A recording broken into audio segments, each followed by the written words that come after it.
Hi dears, എല്ലാവർക്കും നമ്മുടെ ഇന്നത്തെ വീഡിയോയിലേക്ക് സ്വാഗതം. അപ്പോൾ നമ്മൾ ഇന്ന് സിമ്പിളായിട്ട് നമുക്ക് ചെയ്തെടുക്കാൻ പറ്റുന്ന ഒരു ഡിസൈനാണ് ചെയ്യുന്നത്. അതും ഒരു പാർട്ടി വെയർ ഡിസൈനാണ് കേട്ടോ ചെയ്യുന്നത്. അപ്പോൾ റൗണ്ട് നെക്കാണ് നമുക്ക് ഈ ഒരു ഡിസൈൻ വരുന്നത്. അപ്പോൾ റൗണ്ട് നെക്ക് ഇതുപോലെ ഒന്ന് മാർക്ക് ചെയ്ത് കൊടുത്തതിന് ശേഷം നമ്മുടെ യോക്ക് പോർഷൻ കംപ്ലീറ്റ് ആയിട്ടാണ് നമ്മുടെ ഡിസൈൻ വരുന്നത്. നമുക്ക് വളരെ സിമ്പിളായിട്ട് ഡിസൈൻ ചെയ്യാനും പറ്റും, അതുപോലെ തന്നെ നമുക്ക് വരയ്ക്കാനും പറ്റും കേട്ടോ. അപ്പോൾ ഇതുപോലെ റൗണ്ട് നെക്ക് മാർക്ക് ചെയ്ത് കൊടുത്തതിന് ശേഷം നമ്മൾ അതിൻ്റെ താഴത്തേക്കായിട്ടാണ് ഇതുപോലെ മാർക്ക് ചെയ്ത് കൊടുക്കേണ്ടത്. ഇങ്ങനെ താഴത്തേക്ക് റൗണ്ടിൻ്റെ അവിടെ നിന്ന് താഴത്തേക്ക് ഇതുപോലെ വളഞ്ഞ് വളഞ്ഞ് വരുന്ന ഡിസൈൻ ഇങ്ങനെ യോക്ക് പോർഷനിലായിട്ട് കംപ്ലീറ്റ് ആയിട്ടാണ് വരച്ച് നമ്മൾ കൊടുത്തിരിക്കുന്നത്. അപ്പോൾ എന്നിട്ട് ഇങ്ങനെ നമ്മൾ വരച്ച ആ ഒരു ബേസിൻ്റെ സൈഡിലായിട്ട് രണ്ട് സൈഡിൽ നിന്നായിട്ട് നമ്മളിങ്ങനെ ഒരു ലൈൻ വരച്ച് കൊടുക്കുക.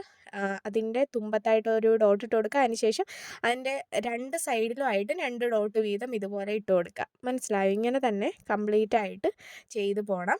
അപ്പോൾ നമുക്ക് റൗണ്ട് നെക്കിന് പകരം വേറെ ഏതെങ്കിലും നെക്ക് വേണമെങ്കിലും വരച്ച് കൊടുക്കാവുന്നതാണ് കേട്ടോ. അപ്പോൾ ഇതുപോലെയാണ് നമുക്ക് പാറ്റേൺ വരുന്നത്.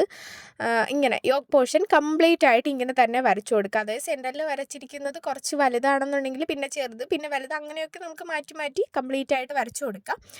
എന്നിട്ട് നമുക്കിത് ചെയ്യാൻ വേണ്ടിയിട്ട് കട്ട് ബീഡ്സ് വേണം കേട്ടോ. കറുപ്പ് കളറിലുള്ള കട്ട് ബീഡ്സ് വേണം. അതായത് നമ്മളിപ്പോൾ ഏത് മെറ്റീരിയലാണോ എടുക്കുന്നത് ആ മെറ്റീരിയലിൻ്റെ അതേ കളർ തന്നെ കട്ട് ബീഡ്സ് എടുക്കണം. എന്നിട്ട് നമുക്ക് ആ ബേസിലേക്ക് നമ്മൾ ആ വളച്ച് വരച്ചു കൊടുത്ത ആ ഒരു ബേസില്ലേ നമ്മുടെ, അവിടെ ആയിട്ട് നമുക്കിങ്ങനെ ഓരോ കട്ട് ബീഡ്സ് വീതം ബാക്ക് സ്റ്റിച്ച് ചെയ്ത് വെച്ച് കൊടുക്കണം.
അപ്പോൾ അങ്ങനെ നമ്മൾ ബേസ് കംപ്ലീറ്റ് വെച്ചതിന് ശേഷം നമുക്കിതാ ഇനി ത്രെഡ് കൊണ്ടിട്ട് നമുക്ക് ഡിസൈൻ ചെയ്ത് കൊടുക്കണം. അപ്പോൾ ഞാനിപ്പോൾ ഇവിടെ കോട്ടൺ ത്രെഡാണ് കേട്ടോ എടുത്തിരിക്കുന്നത്. അപ്പോൾ നമ്മൾ ആ ഒരു ലൈൻ വരച്ചു കൊടുത്തതിൻ്റെ അവിടെ ആയിട്ട് നമ്മൾ ലോങ് ഫ്രഞ്ച് നോട്ട് സ്റ്റിച്ചാണ് ചെയ്ത് കൊടുക്കുന്നത്. അപ്പോൾ നൂലിങ്ങനെ 2 വട്ടമാണ് ഞാൻ ചുറ്റി കൊടുക്കുന്നത് കേട്ടോ. എന്നിട്ടാണ് ഈ ഒരു ലോങ് ഫ്രഞ്ച് നോട്ട് ചെയ്യുന്നത്. അതുപോലെ 2 വട്ടം ചുറ്റി നമ്മൾ ഫ്രഞ്ച് നോട്ട് സ്റ്റിച്ചും ചെയ്ത് കൊടുക്കുന്നുണ്ട്. കണ്ടോ? ഇതുപോലെ. ഇതിപ്പോൾ നിങ്ങൾക്ക് ഇഷ്ടപ്പെട്ട ത്രെഡ് എടുക്കാം കേട്ടോ. ഇപ്പോൾ മഞ്ഞ കളറാണെങ്കിൽ എടുക്കാം, ചുമപ്പ് എടുക്കാം, രണ്ടും കൂടി നമുക്ക് വേണമെന്നുണ്ടെങ്കിൽ ചെയ്ത് കൊടുക്കാം. അങ്ങനെയൊക്കെ നമുക്ക് ത്രെഡ് വെച്ചിട്ട് നമുക്ക് ഇഷ്ടപ്പെട്ട ത്രെഡ് വെച്ചിട്ട് ചെയ്യാം. ബ്ലാക്ക് അല്ലേ, അപ്പോൾ നമുക്ക് അത്യാവശ്യം എല്ലാ ത്രെഡും ചേരുമല്ലോ. അപ്പോൾ അതിനനുസരിച്ചിട്ട് ചെയ്ത് കൊടുക്കാം. അപ്പോൾ ഇവിടെ നമ്മൾ എല്ലാ ലൈൻസും വരച്ചു കൊടുത്തു, ഇതുപോലെ ഡോട്ട് ഇട്ട് കൊടുത്തു ഇല്ലേ, അവിടെ കംപ്ലീറ്റ് ആയിട്ട് ഇതുപോലെ തന്നെയാണ് കേട്ടോ ചെയ്തു പോവേണ്ടത്.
ഞാനിവിടെ മെറ്റീരിയൽ എടുത്തിരിക്കുന്നത് ജോർജറ്റ് ആണ്. അപ്പോൾ നിങ്ങൾക്ക് ഇഷ്ടപ്പെട്ട മെറ്റീരിയൽ ഈ ഒരു ഡിസൈൻ ചെയ്ത് കൊടുക്കാവുന്നതാണ്.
അപ്പോൾ ഇതാ കണ്ടില്ലേ, ഇതുപോലെയാണ് നമ്മൾ കംപ്ലീറ്റ് ആയിട്ട് ചെയ്തെടുത്തിരിക്കുന്നത്.